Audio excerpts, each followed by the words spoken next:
আপনারা খেলেন? তো এই খেলা দেখে আনাস রাদিয়াল্লাহু তাআলা আনহু ভুলে গেলেন যে বিশ্বনবীর জামা আনতে হবে। উনি ভুলে যে উনিও দাঁড়িয়ে খেলা দেখতে শুরু করলেন।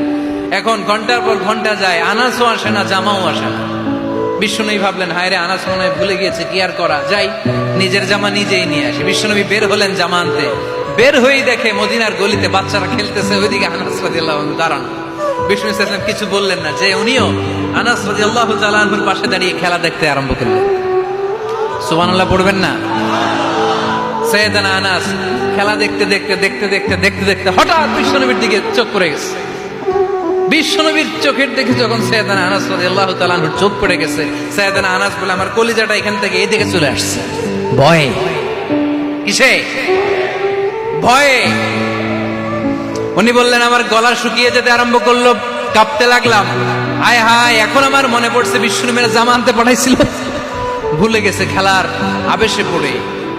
উনি বললেন, বিশ্বনবী আমারে ধমক দেন নাই, আমার গায়ে হাত তোলেন নাই, জামা আনতে পাঠাইছি, এখানে খেলা দেখতেছো এটাও বলেন নাই, বিরক্তিও প্রকাশ করেন নাই। বিশ্বনবী শুধু একটা হাসি দিয়েছেন, স্মাইল।